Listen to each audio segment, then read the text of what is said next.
Olá, muito boa noite para você. Polícia Civil investiga casos de estupro, cárcere privado, maus tratos e outras irregularidades em clínica de recuperação. Servidores públicos de patrocínio estão sendo investigados por possível envolvimento nestes crimes.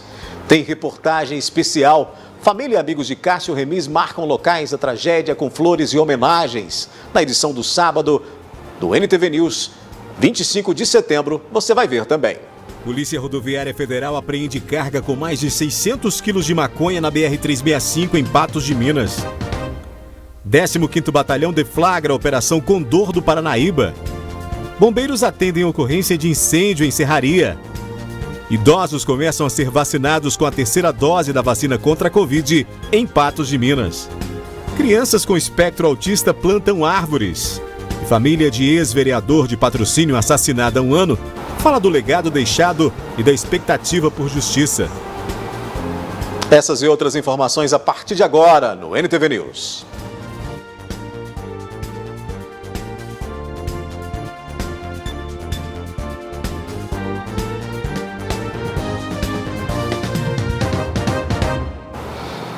O comando do 15º Batalhão da Polícia Militar deu início à Operação Condor do Paranaíba, com o objetivo de reforçar o policiamento tanto no perímetro urbano quanto no meio rural em Patos de Minas. A ação envolve também militares do meio ambiente, polícia rodoviária, polícia civil e equipe de trânsito do município. Essa operação é eminentemente preventiva, tem um sentido de garantir a segurança da comunidade e evitar a eclosão de delitos. Qual é o efetivo que vai participar? Quantos militares são mobilizados?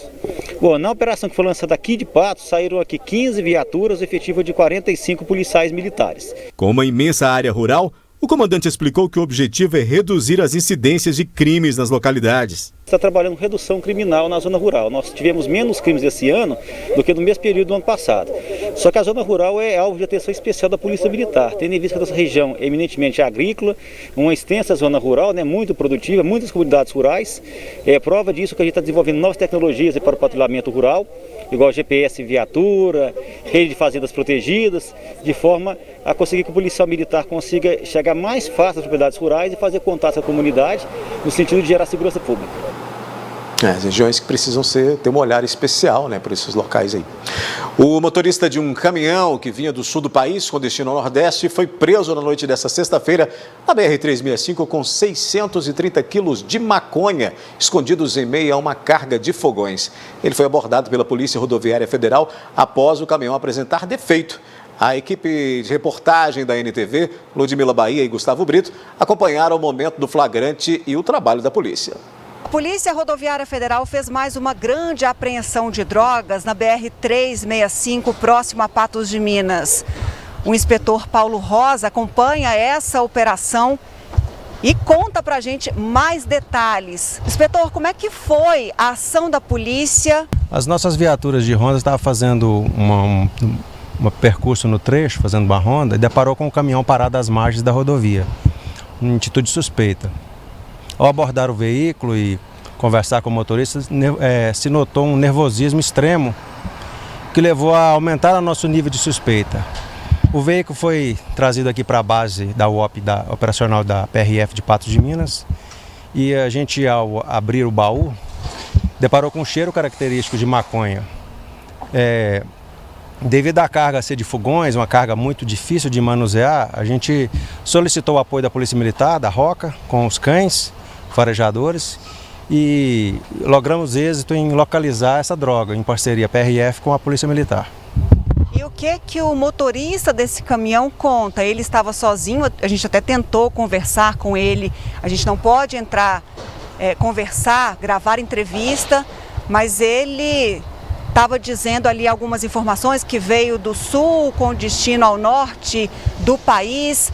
Dá para saber exatamente de onde ele pegou essa droga, qual seria de fato a cidade que ele descarregaria esses entorpecentes? Sim, a carga dele é uma carga, a carga de fogões, é uma carga lícita, é uma carga legalizada, ele tem nota fiscal. Porém, foi colocado no meio dessa carga lícita a carga de maconha. A carga está vindo de Pato Branco, no Paraná, com destino a Cabo de Santo Agostinho, Pernambuco. Agora a polícia vai focar as ações para descobrir de onde, de fato, quem mandou essa droga, de onde ele comprou, para quem ele estava transportando? Sim, agora a gente vai passar toda a ocorrência para a Polícia Judiciária, a Polícia Civil de Patos de Minas, vai ser feito aí uma investigação, um inquérito policial, vai ser encaminhado aí juntamente com o Ministério Público para a Justiça para se averiguar da onde que veio, quem que é as pessoas que carregaram, qual a quadrilha que está envolvida nisso aí. Está só iniciando-se uma investigação. A carga ainda não é só essa que está aqui nessa viatura, que já encheu uma viatura nossa, pode ter mais ali, pode ter armas. A gente vai abrir todos as caixotes com os fogões, vai fazer uma vistoria completa para a gente encerrar a ocorrência. Vamos caminhar aqui comigo, Gustavo, para a gente mostrar, inspetor, vem comigo também, para a gente mostrar esse trabalho aqui da Polícia Rodoviária Federal em Patos de Minas para a retirada de toda essa carga aqui desse caminhão. O inspetor já contou para a gente que é uma carga difícil, olha só a quantidade de fogões aqui e tem que serem retirados todos para verificar caixa a caixa, para saber se tem mais drogas e assim quantificar exatamente quanto esse motorista transportava. Um trabalho exaustivo, cansativo e que ainda vai demandar de muito esforço de todos para que termine essa operação. Sim, a PRF trabalha diuturnamente, visando a segurança pública, a segurança de excelência. Não é fácil chegar e pegar e fazer a apreensão, tem que descarregar, tem que fazer uma análise de tudo. Mas nós estamos trabalhando em prol da sociedade para o benefício comum. Então a PRF tem evoluído muito nesse quesito. A Polícia Rodoviária Federal é, sem sombra de dúvida, a polícia que mais prende droga no Brasil. O motorista não quis falar muita coisa, a gente tentou buscar mais informações com ele, mas a situação dele fica complicada. Com certeza, né? Ele não está carregando essa droga aí de forma inocente, né? Então, se ele está recebendo para carregar, ele está envolvido com o tráfico de drogas, né? Essa substância aí que destrói as nossas famílias, destrói a nossa juventude, a nossa criança, tantas pessoas novas que a gente vê aí nas ruas, com a vida, com o futuro destruído, pessoas que poderiam trabalhar para a nossa nação, trabalhar para o nosso país, e a PRF trabalha no intuito de combater isso aí. E aliás, essa foi uma das poucas coisas que ele me disse. A droga faz bem para uns que se enriquecem e maus para outros que acabam se tornando viciados. E ele estava colaborando para que esse crime aí se perpetuasse, mas veio o trabalho da PRF, aqui da equipe do Posto Policial de Patos de Minas, para impedir que isso se prosseguisse e ele chegasse até o destino. A gente trabalha para ter esse resultado, para mostrar um resultado para a sociedade, mostrar o porquê que a gente está trabalhando, o porquê que a gente ganha da sociedade, porque é a sociedade que paga o nosso salário. A gente tem que demonstrar para a sociedade o porquê que a gente está aqui. E esse aí é o resultado que a gente tem entregado para a sociedade. Bom, sexta-feira à noite, nada de descanso por aqui, trabalho vai continuar noite adentro na Polícia Rodoviária Federal, próximo a Patos de Minas, para terminar toda essa ocorrência com grande volume de drogas, de apreensão de drogas até o momento. Vamos mostrar de novo ali, só para a gente ter essa noção aqui, o Gustavo vai passear comigo para a gente ver quase aqui, ó, a estimativa do inspetor Paulo Rosa, de cerca de meia tonelada, mas tem que olhar caixa por caixa e é um quantitativo enorme ainda. Olha só, são vários tabletes de maconha embalados. Essa carga que não estava dentro dos fogões, quando a polícia abriu, então ali verificou-se que o cheiro, né? E o inspetor abrindo para a gente verificar esses tabletes que estão acondicionados, bem acondicionados, mas felizmente não passou pela polícia. Mais uma vez um trabalho com os policiais de Patos de Minas. Todos os cerca de 190 fogões foram retirados pelos 6 policiais abertos e verificados. Não foram encontradas drogas dentro das caixas. As 460 barras de maconha foram pesadas. Total de 631 quilos, que se comercializada renderia quase R$ 1.400.000. Pois é, o motorista depois disso confessou à polícia que pegou a droga em Cascavel, no Paraná, e que receberia R$5.000 para transportar os mais de 630 quilos de maconha. Como a carga de fogões é lícita, ela ficou à disposição para a retirada do dono.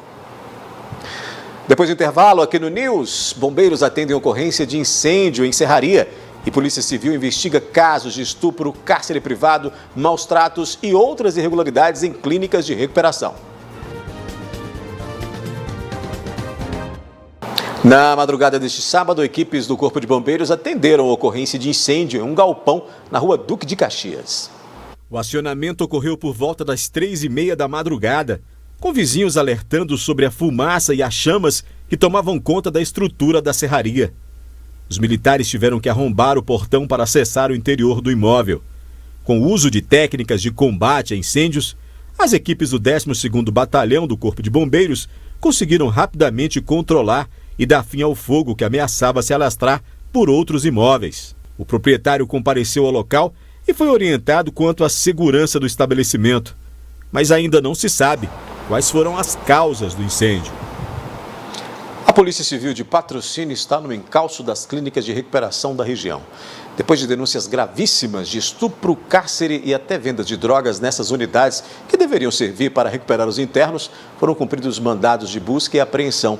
2 clínicas, inclusive, já foram fechadas. Pessoas presas em uma terceira estão aí na mira da polícia. Nesta última, pode haver até envolvimento de servidor público de Patrocínio. A jornalista Ludmila Bahia conversou com o delegado Renato Mendonça e chega com todos os detalhes dessas barbaridades.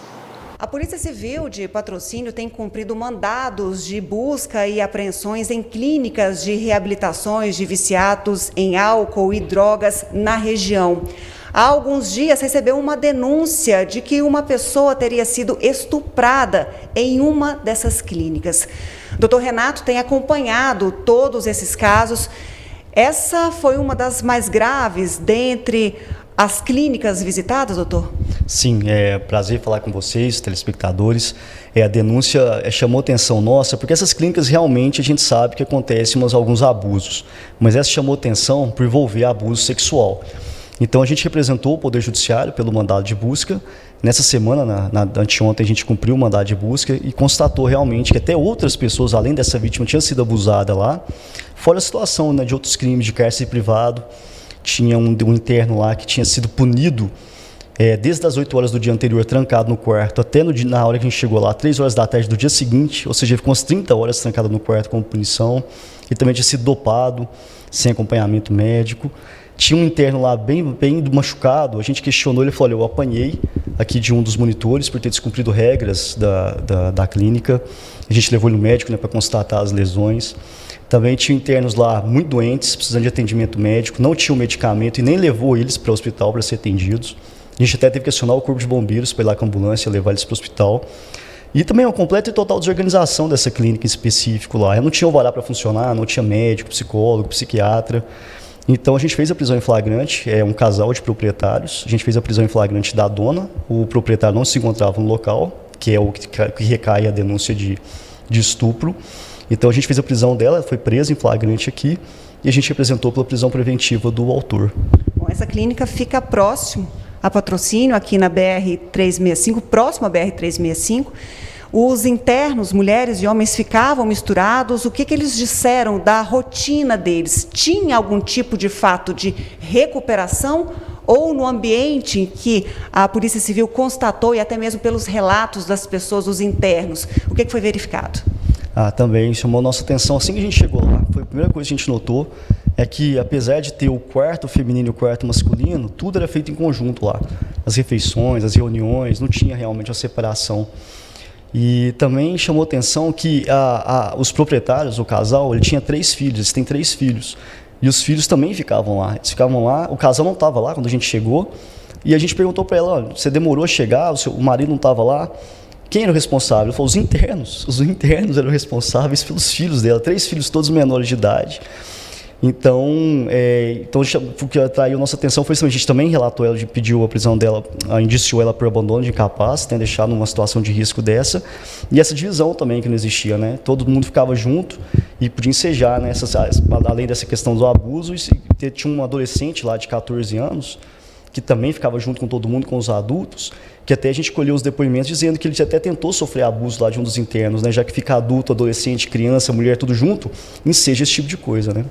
Então, uma situação de estupro, maus tratos e uma série de outros crimes elencados aí verificado nessa clínica próxima aqui a Patrocínio. Sim, o flagrante foi feito, porque os crimes, né, que estavam permanentes ali, cárcere privado, maus tratos, abandono de incapaz, a gente constatou na hora, mas o indiciamento vai ser feito também nesse abuso de estupro, né, abuso sexual.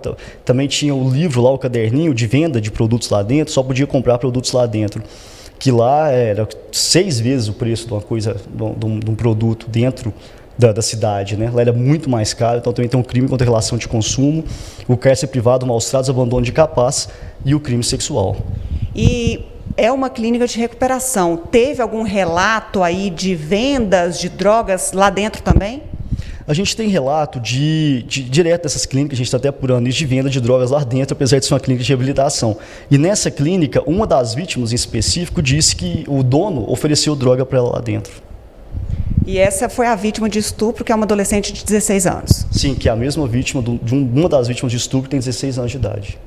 Isso tudo aconteceu em uma clínica só. Em outra clínica de reabilitação, essa sim fica às margens da BR-365, sentido Patrocínio, sentido Uberlândia. E o que foi relatado e investigado e localizado pela polícia nesse local?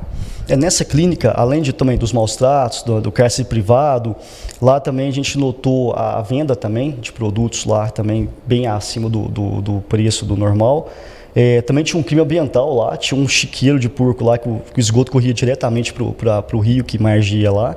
Mas lá o que mais chamou atenção foi o cárcere privado lá, que tinha 8 pessoas num cômodo muito pequeno, que estavam presas, fechadas, com o cadeado trancado por fora, sem direito a sair nem para um banho de sol, nem por um momento, nem por um minuto, há 40 dias. Foi o que mais chamou atenção nossa nessa outra clínica. E nessa clínica já era um ambiente mais organizado, tinha separação, homens e mulheres, tinha atendimento médico, tinha profissionais, multiprofissionais para atendimento, de fato, dessas pessoas? Essa clínica era um pouco maior, mais organizada, tinha muito mais internos, está muitos anos estabilizada aqui na cidade. Mas mesmo assim, ela tinha médico e tal, mas quase só no papel. Era médico que ia lá uma vez por mês, era o psiquiatra que ia lá uma vez por mês, o enfermeiro que ia lá uma vez por semana. E a gente via assim que mesmo o trato dos medicamentos lá, o médico dava uma indicação, mas quando precisava ele não estava lá, eles mesmos, por conta própria, forneciam o medicamento. E lá, sim, lá tinha uma divisão realmente entre homem e mulher, mas um dos internos, por exemplo, namorava uma interna. Então, assim, tinha divisão, mas o que você via que acabava que havia relações ali dentro. E houve prisão? Nesse caso também houve prisão. Lá houve a prisão dos 2 proprietários, eram 2 sócios também, e de 3 monitores, que também foram indicados pelas testemunhas como autores de agressões lá dentro. 5 pessoas. E essas pessoas de ambas as clínicas continuam presas? A última notícia que eu tive, que o pessoal dessa primeira clínica, já tem mais de um mês, a gente fala, estava preso até hoje. E a da clínica de anteontem ainda também está presa. E a Polícia Civil recebeu mais uma denúncia de uma terceira clínica também, que presta serviço de atendimento aí de recuperação em viciados, álcool e drogas. Está em processo de investigação? As denúncias são bárbaras como essas? Sim, sim. Mais uma vez, foi uma denúncia que chamou nossa atenção. Tem um detalhe que pode envolver até servidor da prefeitura nessa nova denúncia. Então, nós vamos apurar e será aí futuramente mais uma clínica que nós vamos cumprir mandado lá. Doutor, voltando a essa clínica em que essa adolescente relatou que foi então estuprada pelo dono da clínica de recuperação, ela chegou a voltar à cidade de origem, que era Contagem, e contou aos familiares que foi abusada sexualmente. E aí, só depois que houve essa denúncia formal aqui na delegacia, como é que foi esse desenrolar? Sim, a investigação toda começou dessa forma mesmo. Uma das internas foi estuprada pelo proprietário da clínica, E aí ela usou de subterfúgios, né, ali, viu que a situação que ela se encontrava, ela tentou convencer ele a levar ele embora para a cidade dela, e ela conseguiu, obteve êxito, meses depois, né, de todas as relações, foi mais de uma relação, na mesma noite que ele levou ela embora, inclusive, ele levou ela para os motéis em Patos de Minas, ela disse 3 motéis diferentes em Patos de Minas, e depois de estuprar ela conseguiu convencer ele levou ela lá na cidade dela de origem, saiu daqui, levou ela lá em Betim, lá em Contagem, e lá ela chegando, ela relatou tudo para os familiares trouxeram ela aqui para fazer a denúncia formal. Doutor, e essas 2 clínicas que já foram investigadas e que a Polícia Civil de Patrocínio encontrou aí todas essas barbaridades, estão fechadas? A gente espera, comunica a ação social aqui é muito parceira nossa, e eles fazem o contato com as prefeituras, os familiares das vítimas, para vir buscar as vítimas. Então a gente também já deixa aqui, né, a informação para as vítimas, para os familiares das vítimas dessa clínica, para vir buscá-los. Quando o último interno, a família busca ele, aí a gente vai e fecha as clínicas. E elas estão fechadas agora? A outra clínica está fechada, a primeira clínica, né, que a gente mencionou que está fechada, a de anteontem ainda não, porque ainda há internos lá dentro. Mas quando a gente conseguir localizar o último familiar, a gente vai proceder ao fechamento. E essa terceira clínica que está na mira da investigação da polícia, também deve terminar dessa mesma forma, fechada? Sim, se a denúncia se confirmar, né, ainda está no início das investigações, vai acontecer a mesma coisa. Que absurdo, né? Um monte de absurdos, um colado no outro, barbaridade, uma situação dessa, num momento de fragilidade tão grande de alguém que procura ajuda, né, especializada, que procura um local para poder se livrar do vício das drogas, a gente se deparar com uma situação como essa, a polícia tem que realmente investigar tudo e a justiça tomar providências, porque é um absurdo imenso, né, algo assim que não dá para, não cabe, né, em lugar nenhum, uma situação como essa, degradante, abusos e muito mais. Realmente é muito complicado, é difícil até de acreditar numa situação como essa. Se não é uma reportagem tão séria sendo mostrada, muitos não acreditariam numa situação como essa, né, em situações como essas, né, que pode ter envolvimento, inclusive, de servidor aí do município de Patrocínio, algo realmente muito bárbaro, muito difícil, incomoda, né, saber que isso está acontecendo tão perto da gente. Mas vamos fazer uma parada aqui no News. Daqui a pouco, mais de 633 mil doses de vacinas contra a Covid são distribuídas pelo Estado. E idosos começam a ser vacinados com a terceira dose da vacina contra a Covid em Patos de Minas. Mais de 630 mil vacinas contra a Covid-19 começaram a ser distribuídas neste sábado para as unidades regionais da saúde pela Secretaria de Estado de Saúde. São 544.050 doses da Pfizer e 88.980 da AstraZeneca. Esta remessa faz parte do 53º lote de vacinas contra a Covid.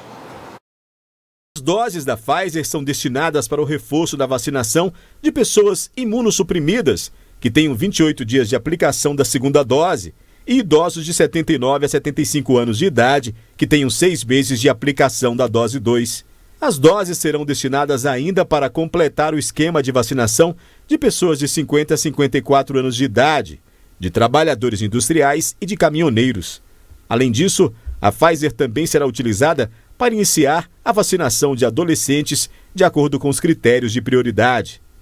Já a vacina da AstraZeneca deverá ser aplicada como dose 2 nos grupos de trabalhadores da indústria, trabalhadores da saúde, trabalhadores de transporte coletivo, caminhoneiros, pessoas de 55 a 59 anos e pessoas de 50 a 54 anos. Em Patos de Minas, o sábado foi de aplicação da terceira dose para idosos com idade acima de 92 anos que receberam o reforço contra a Covid. Responsabilidade, cuidado, amor à vida. Isso define bem o sentimento dos idosos que compareceram ao projeto Saci para receberem a terceira dose da vacina contra a Covid-19. Para mim é importante, porque a idade que é meio perigoso, né? Isso é fundamental para que a doença não propague, né? As pessoas devem ter cuidado com isso para poder não espalhar a doença mais. E já morreu muita gente, né? É uma coisa triste. Diferente dos jovens, os idosos compareceram em peso ao posto para receber a dose que era ofertada pelo sistema drive-thru.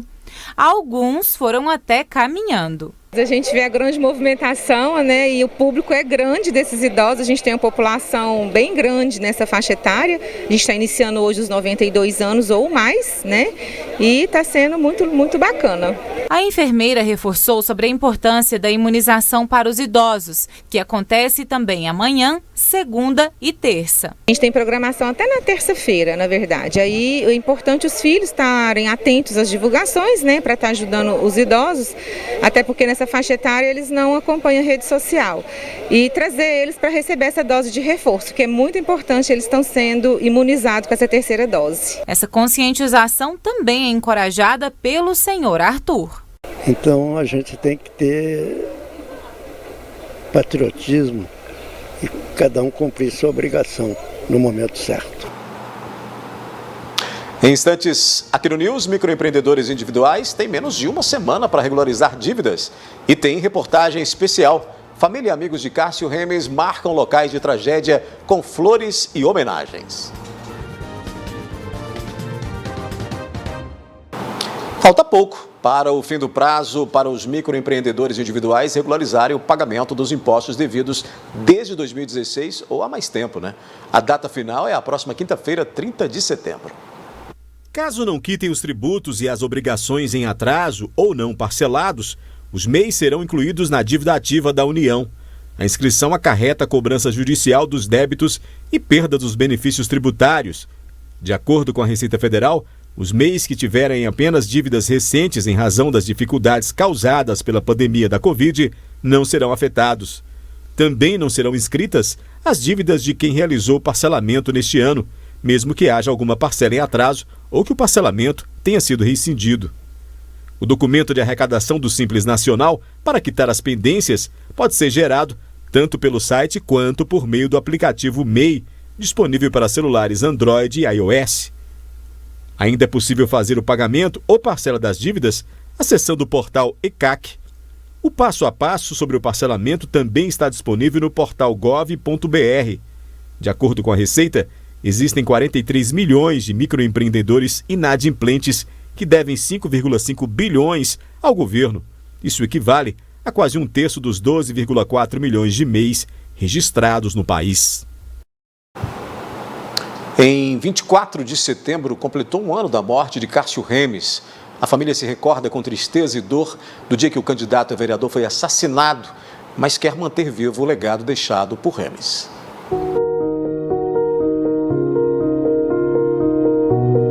Há um ano, Cássio Remes era assassinado exatamente neste local aqui, onde foi colocado esse tapume.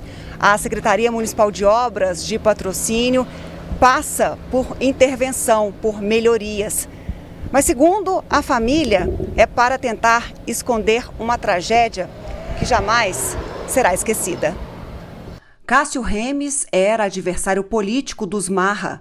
O candidato gravava mais um vídeo de denúncia em Patrocínio em 24 de setembro de 2020, quando foi surpreendido pelo secretário de Obras, Jorge Marra, irmão de Deirol Marra.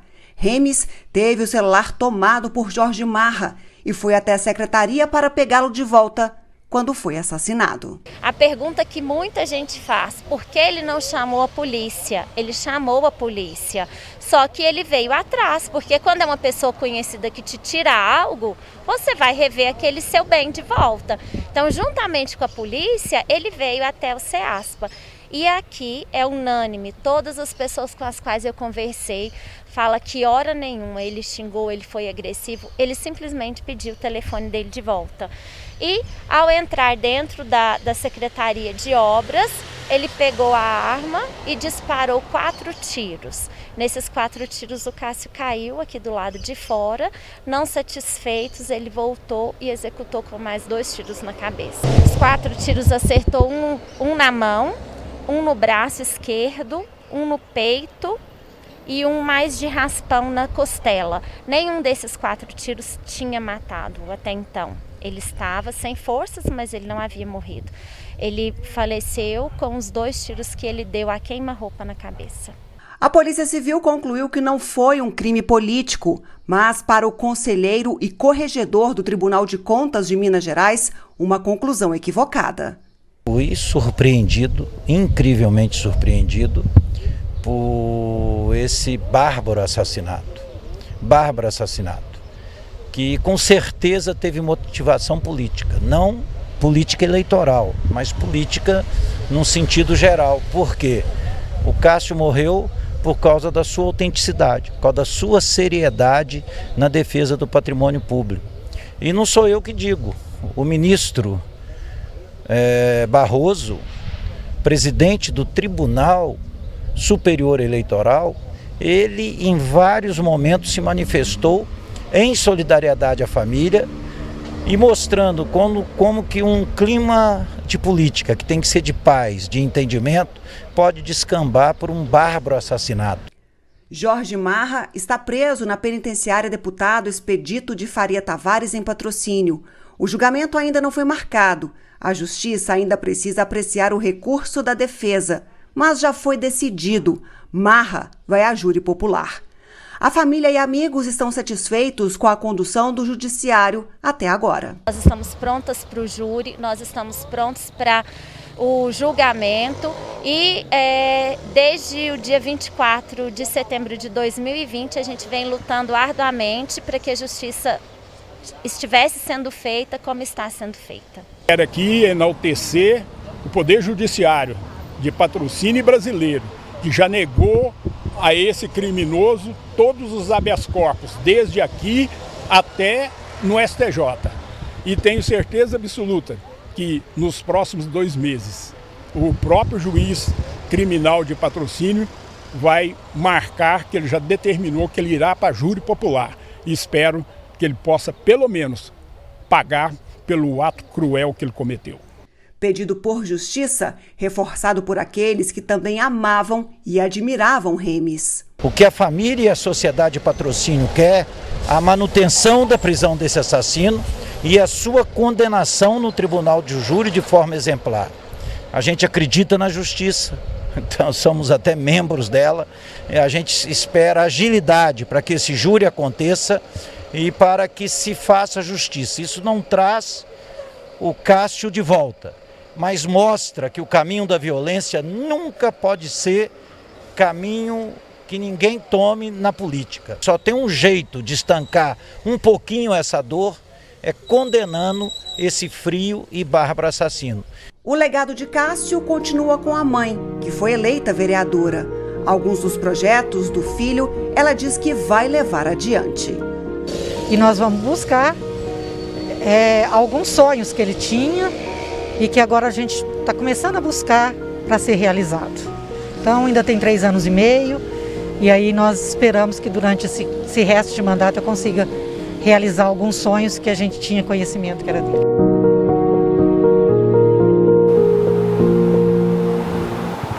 A assessoria da Prefeitura de Patrocínio disse ao jornalismo da NTV que as obras na Secretaria começaram há 2 anos. Ainda hoje, aqui no NTV News, nós vamos mostrar a homenagem que a família fez a Cássio Remes. A gente faz uma parada rápida, depois do intervalo, crianças com espectro autista plantam árvore em Patos de Minas. E você vai ver a segunda parte da reportagem especial com a família do ex-vereador de Patrocínio, assassinado há 1 ano, falando do legado que foi deixado e da justiça e da expectativa por justiça. Em comemoração à Semana Florestal e ao Dia da Árvore, durante toda essa semana, nos últimos dias, crianças com transtorno do espectro autista plantaram mudas de espécies nativas da região no Centro de Reabilitação Viver ao Passo.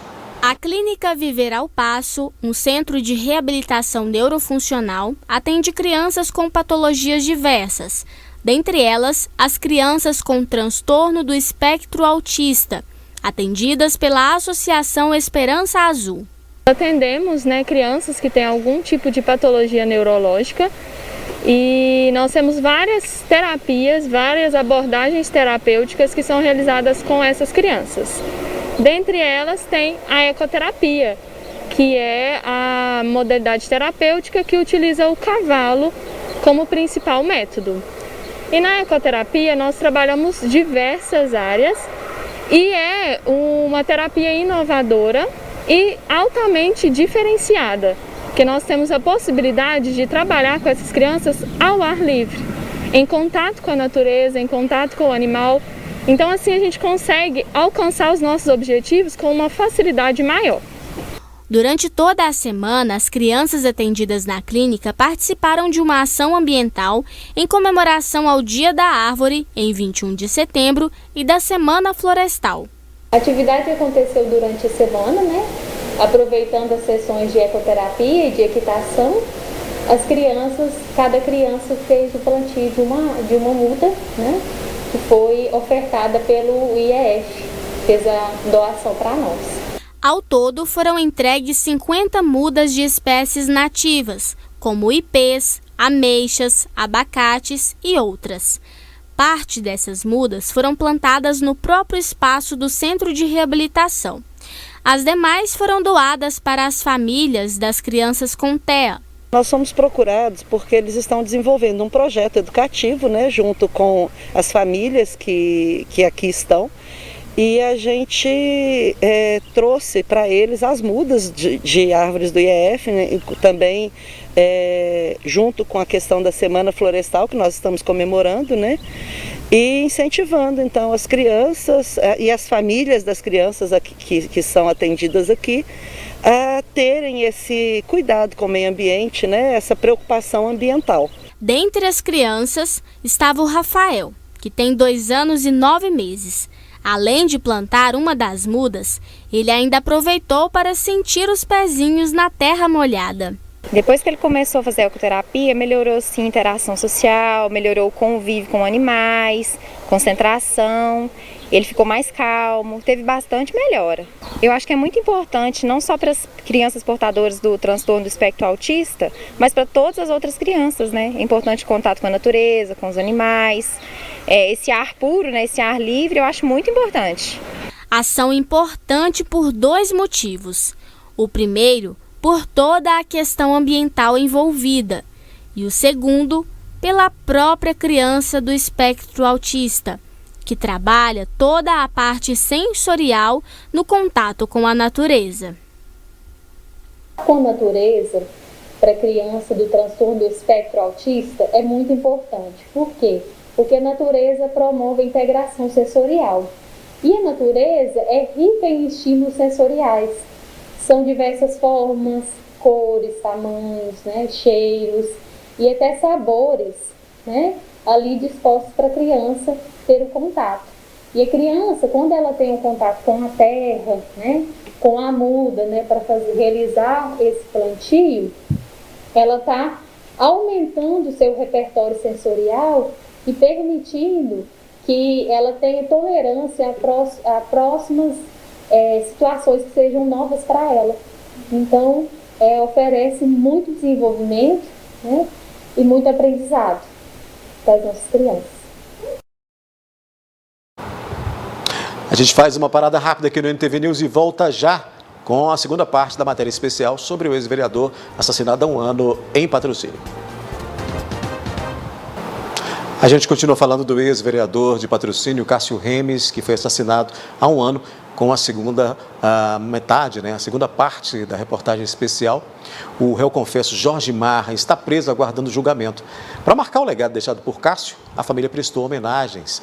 Um dos jardins feitos foi destruído, entretanto novas flores foram plantadas e boas lembranças também contadas. Cássio Remes tinha 37 anos, foi vereador em Patrocínio por 2 mandatos consecutivos. A primeira vitória foi em 2008. Foi o mais jovem a ocupar uma cadeira na Câmara. Em 2020, tentava de novo uma vaga no Legislativo patrocinense, já que no processo eleitoral anterior disputou a cadeira do Executivo e foi derrotado por Deirô Marra. O sonho de Remes de retornar à vida pública terminou em sangue. Ele foi assassinado com 6 tiros. 1 ano depois da tragédia, homenagens a Remes, algumas desfeitas. Um dos mini-jardins plantados pela família foi destruído e a faixa colocada no local arrancada. Indignada, a família então resolveu plantar novas flores no canteiro central da avenida, bem em frente onde Cássio Remes foi assassinado. Eu fico a me perguntar, por que a gente incomoda tanto?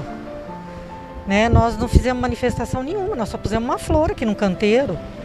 Por que, meu Deus, que nossa, uma flor incomoda tantas pessoas. Porque a lembrança do meu filho incomoda tanto. Todo dia nós vamos passar aqui. Se hoje eles arrancarem, amanhã a gente vai implantar outra. Isso eu vou fazer pelo resto da minha vida. Se eu viver 90 anos, 90 todos os dias. Até que isso permaneça plantado e que floresça. E que as pessoas, na hora que passem aqui, não lembram da tragédia do Cássio. Lembra que ele um dia foi alguém que serviu essas. Outras flores e plantas foram colocadas aqui no canteiro central da avenida onde Cássio Remes gravava um vídeo fazendo uma outra denúncia. Nayara, mais um local para que a cidade, para que os patrocinenses lembrem do ex-vereador? Não somente isso, a gente quis deixar um espaço lindo para a população de Patrocínio, para que a gente apague a dor, porque a imagem dele nunca, né? Mas nós queremos transformar o sangue derramado em flores plantadas e flores que deixem a nossa cidade mais bonita. Cássio Remes trabalhou no gabinete de Durval Ângelo quando ele foi deputado e os dois ficaram amigos. Durval lembra com entusiasmo dos tempos de convivência e trocas com Remes. Ele sempre uma pessoa muito dinâmica, muito idealista, muito defensora dos direitos humanos, que eu presidi a Comissão de Direitos Humanos da Assembleia, e atenta no zelo com a coisa pública, né? Um exemplo de heroísmo, de coragem e de cidadania, que deve servir de exemplo para todos, não só em Patrocínio, mas em toda a região. Depois de um ano sem falar sobre a morte do filho, o pai desabafa. Quero aproveitar essa oportunidade e conversar um minutinho através de vocês da NTV com todos os pais e mães que perderam filhos. Aqueles que perderam não numa tragédia como a que ocorreu conosco, mas em qualquer uma das circunstâncias. Isso não passa. A gente não tem chão. Tem um ano que a gente não se manifesta, que eu não falo em público, mas a dor eu tenho certeza que é eterna. A mãe chora a saudade que aperta. O tempo não tem amenizado a dor de Chiquita, que lembra com amor do filho que enchia a casa com seu jeito falante e brincalhão. Não, coração de mãe não tem conserto, né? O buraco vai ficar para sempre, a ausência. Então, só o que eu peço todo dia a Deus é que me dê sustentação e força para eu vencer mais um dia, cada dia de uma vez. Não é fácil, né? Porque ele era muito presente, né? Então, ele passava lá em casa todo dia. Então, a ausência é que é mais difícil para nós, né? Porque, assim, ele era um político, mas era o nosso filho. Dizem que a gente aprende a conviver, né? Tô esperando. Tem um ano que eu tô esperando aprender a conviver. Só Deus sabe as nossas noites, né? A esposa lembra com saudade e alegria da vida feliz com Cássio Remes, mas não esconde a dor dos dias sombrios e dos sonhos interrompidos. O que mais me dói é que ele destruiu uma família, né? Nós tínhamos sonhos de ter filho, nós éramos um casal novo e o que me dói é voltar todo dia para casa e estar sozinha, né? Enquanto, por mais que o assassino está preso, mas a esposa dele está na casa dele, eles podem se falar, eles podem se ver. E eu volto para minha casa todos os dias, durmo sozinha, estou sozinha. E é uma dor que ela não tem fim, né? O 24 de setembro foi de dor, saudade, amor, um reviver de memórias para essa família. Das homenagens, as flores que ainda restam colorem e perfumam, simbolizam o legado de Remes. Os balões alcançam o céu como pontos de luz, apelo por paz e também num clamor por justiça.